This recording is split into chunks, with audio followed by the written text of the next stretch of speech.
So let's talk about humidifiers. As any mushroom grower knows, humidifiers are a critical component in mushroom farming because you need to maintain just humidity levels and make sure that you're constantly creating that climate control condition that the mushrooms need to thrive during the fruiting stage.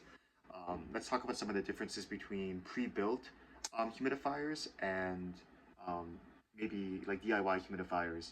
So on my right, I have um, I think it's the T7 AC Infinity Humidifier. So this has a larger output. It costs about um, $150, and it does the job. One of these does the job well enough to be able to keep humidity levels at like 90 to 95% on whatever is needed for about a 500 cubic feet space tent, which is what I have. So it kind of does suit your needs. So obviously the advantage of this is that it comes pre-packaged. There's nothing to do. You just have to take it out and assemble the few components, and it's ready to go.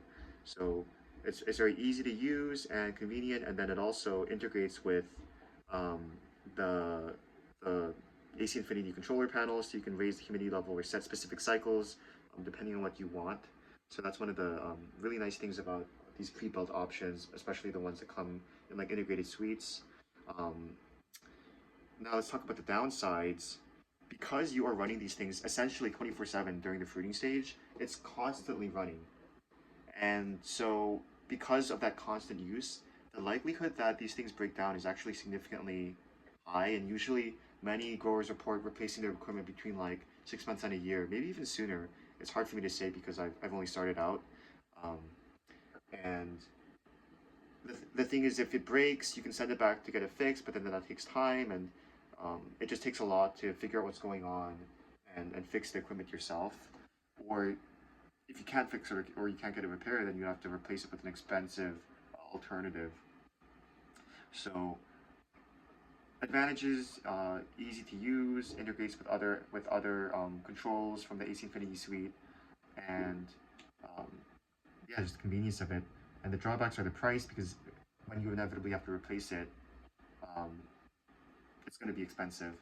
And then on top of that, like once I move to a maybe larger facility and I upgrade to a warehouse type area, then the output will be even more limited. So instead of having one of these, you would maybe need two or three, and then it kind of amplifies that problem.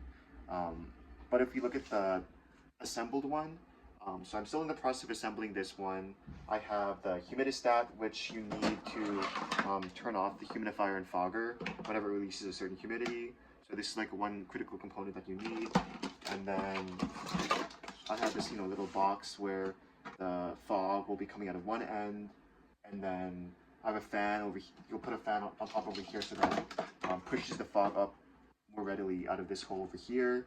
So air goes in like this, and then it comes out on this side upwards like that through the tubing. Um, and then of course you have the uh, fogger at the inside, so the water will come up to maybe right here, and then the fogger will produce the ultrasonic fogger will produce the mist that is needed to um, humidify the tent. And obviously, it's a little bit harder because it doesn't come prepackaged out of the box. Um, but once you kind of learn how to assemble it, it's so much nicer because it's much easier to scale up the amount of humidity you need. I could just get like a bigger one of these boxes, and I could get just a bigger tubing. And I could just put more ultrasonic humidifiers inside here, and then yeah, you would just have bigger output.